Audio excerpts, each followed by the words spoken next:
Allahumma arhamna bil Qur'an.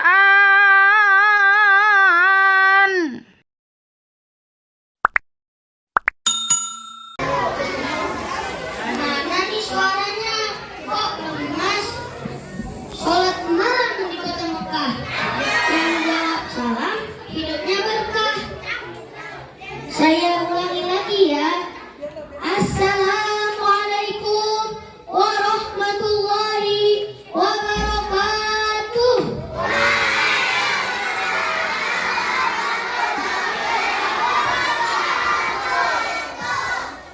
Alhamdulillahilladzi bi ni'matihi tatimmus shalihat wa bil amali wa taati taqimul hayat wa tanazzalul barakat.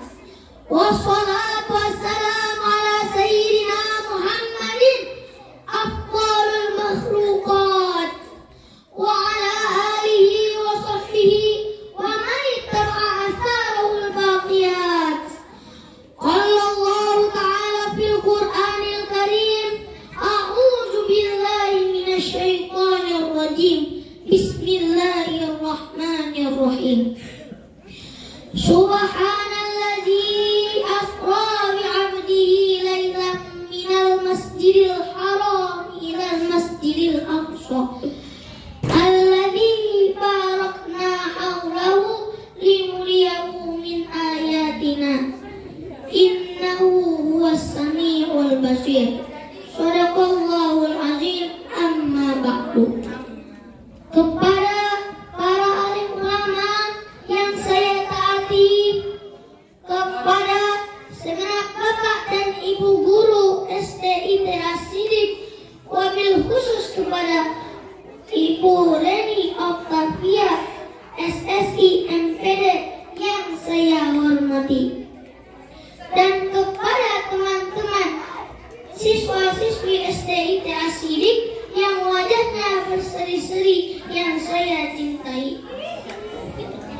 Marilah kita bersyukur pada Allah Subhanahu wa Ta'ala yang telah memberikan bermacam-macam nikmat dan rahmat, sehingga kita masih dalam keadaan sehat walafiat dan bisa hadir di sini dengan penuh semangat dalam acara peringatan Isra Mi'rajnya Nabi besar Muhammad sallallahu alaihi wasallam. Alhamdulillah.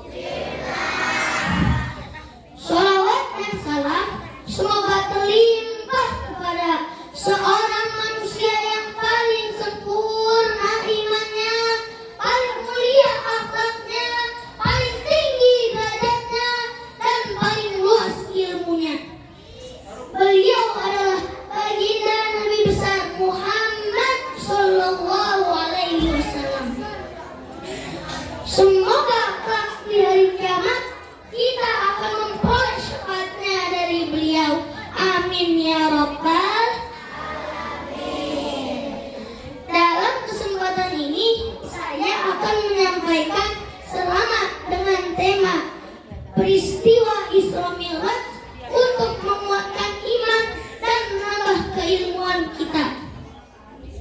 Kaum muslimin wal muslimat yang dimuliakan oleh Allah Subhanahu wa Ta'ala,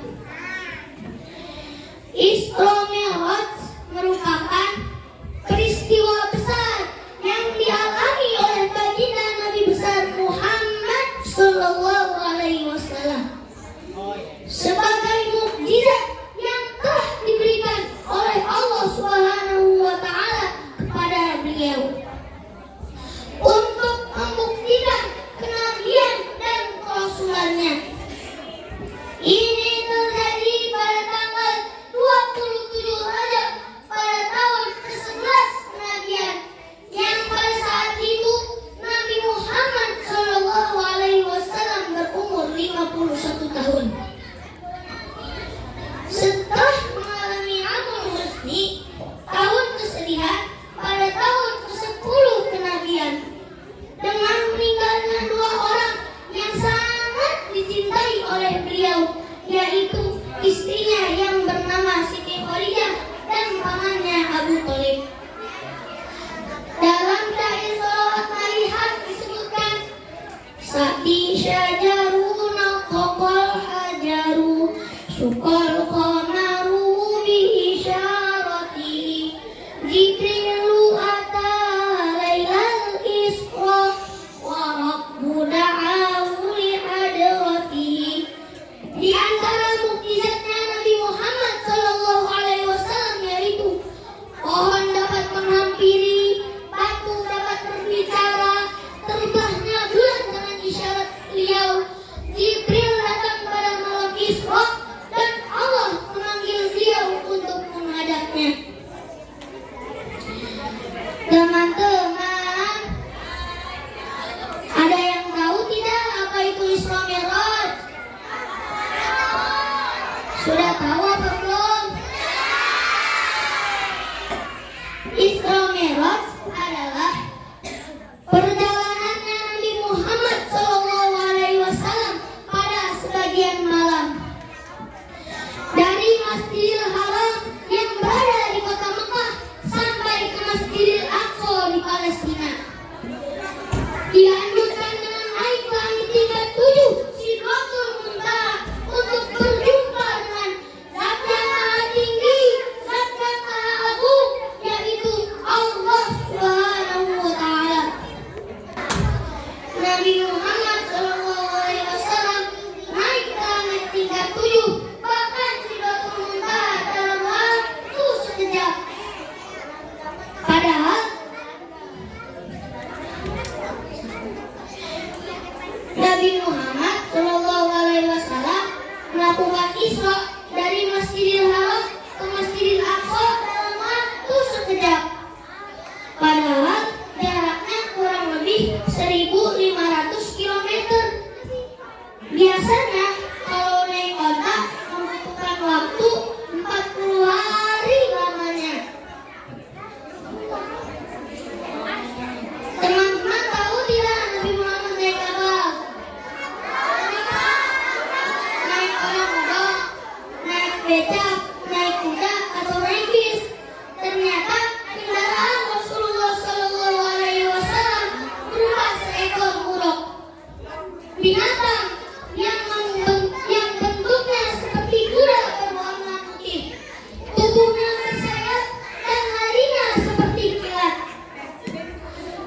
Di suatu malam di bulan Rajab, Allah memanggil Nabi Muhammad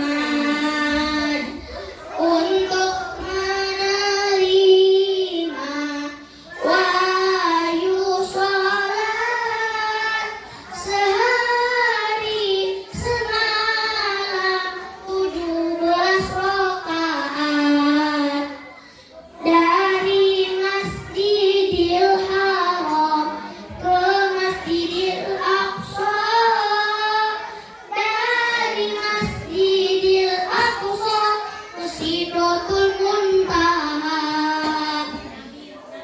Subuh 2 rakaat, zuhur asar 4, maghrib 3, isya 4. Jangan sampai lupa tanggal 27 pada bulan Rajab. Kita peringati itu hari Isra Mi'raj. Teman-teman sholat semua? Berapa kali sehari? Ada yang jawab sekali, ada juga yang jawab 2 kali. Ada yang sholatnya tengok kanan tengok kiri? Ada tidak yang sholatnya sambil bercanda? Tidak boleh teman-teman. Umat Islam di Indonesia ini aneh. Ngakunya beragama Islam, beriman kepada Allah, cinta Nabi Muhammad, tapi sholatnya 1000 sekali. Masa Jumat?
Rasulullah Shallallahu Alaihi Wasallam sudah dibedah dadanya terlebih dahulu. Sebelum ada ilmu antariksa, Nabi Muhammad Shallallahu Alaihi Wasallam naik ke langit tingkat 7 dalam waktu sekejap. Maka hikmah Islam yang wajib di samping menguatkan iman juga dapat menambah keilmuan kita. Kaum muslimin wal muslimat dan teman-teman semua yang dirahmati oleh Allah Subhanahu wa taala. Indonesia, negara yang kita cintai saat ini, sedang menghadapi problem yang sangat besar, yaitu kemerosotan moral. Ini terbukti banyak anak-anak remaja yang kecanduan narkoba, mabuk-mabukan, main game, tawuran, judi online, dan lain-lain. Nauzubillah min. Maka agar Indonesia ini menjadi negara yang kuat, terhormat, dan bermartabat, kita harus belajar sepanjang masa, terutama ilmu agama. Untukul ilma ilal mahdi ilal lahdi. Untuklah ilmu dari semenjak kelahiran sampai ke liang lahat. Seorang ulama sufi yang bernama Syekh Hasan Al-Basri mengatakan, "Ata'allumu istighfar an nafsi fil hajat, ata'allumu fil kibar an nafsi fil wahid." Belajar di waktu kecil bagai mengukir di atas batu. Belajar di waktu kecil bagai mengukir di atas batu. Belajar sesudah dewasa, laksana mengukir di atas air. Belajar sesudah dewasa, laksana mengukir di atas air. Teman-teman, menurut para ulama, ilmu itu berasal dari bahasa Arab yang terdiri dari 3 huruf. Yang pertama mim, yang kedua lam, dan yang ketiga mim. Masing-masing mempunyai arti. Teman-teman tahu tidak artinya? Mau tidak gue kasih tahu? Huruf yang pertama alif, singkatan dari lafaz iliyun, artinya tinggi. Maka orang yang berilmu pasti derajatnya akan tinggi dan terhormat. Bisa menjadi ulama, bisa menjadi presiden, dokter, guru, dan lain-lain.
Bukhari Muslim. Saya kasih pantun buat teman-teman. Siap-siap.